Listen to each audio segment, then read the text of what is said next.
So let's start with the fact that I was not expecting a lot of I'll use the word emotional moments of the movie. It was very, very emotional. Talk about writing this and why you wanted to, I guess, beef it up from what we had seen before. Well, when you wait 14 years to tell a sequel, you're going to have to do something that's more sophisticated and more complex. So I wanted to deal with those things that, are unexpected and that are life-changing and life-affirming.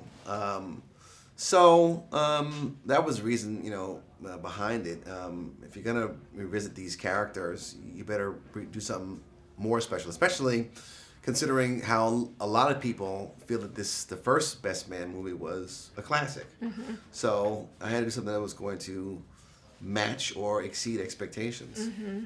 Talk about, though, also the funny moments. I was like, look at Malcolm. He's a little comedian here. Like, I was laughing out loud, and it was very smart. I've also had, a good deal of practice, doing some movies like Undercover Brother and Welcome Home Roscoe Jenkins and Soul Men, where, comedy is everything in those movies, and and you gotta craft those laughs and get them where they need to be. So that was something that was helpful in allowing me to tell some more comedic stuff and write more comedic material for the actors. Yeah, I think this is such a good year for Black cinema, and I briefly read just Tay talking about in Jet just how, like, in the 90s, when this movie came out in 99, your first one, but in the 90s they were just like back to back to back Black themed movies, Yeah. And then there was just this lull, and now I feel like this year we're seeing it's like kind of a resurgence. Do you feel that way, that we're getting our time to tell our stories again? I do feel that way. I feel like it's been a great year for African American cinema.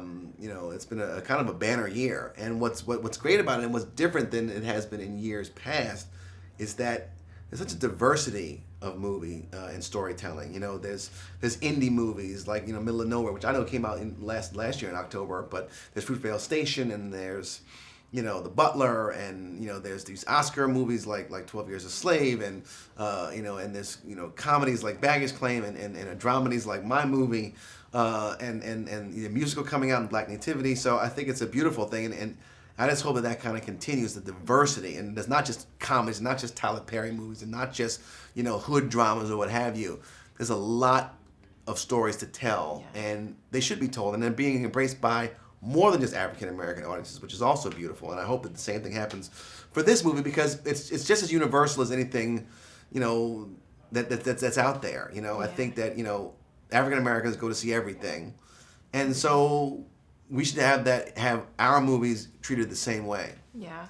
Lastly, without giving too much away, will there be another one? Is there like a BMH 3 or a Best Man 3? Are we setting something up here for another film? Well, it's possible. I think the only way that a movie gets another sequel is if the movie performs well at the box office. So if people come out and support it in a very big and perhaps historical way, then yes, there will be a Best Man 3. But that all depends on the audience, because the studio is doing their job. We and as the people behind the scenes, the filmmakers, the actors, are doing our job in promoting the film. It's about getting the people to come and support the movie on opening weekend and beyond. If that happens, then I think there will be a third movie, if that's what the people want.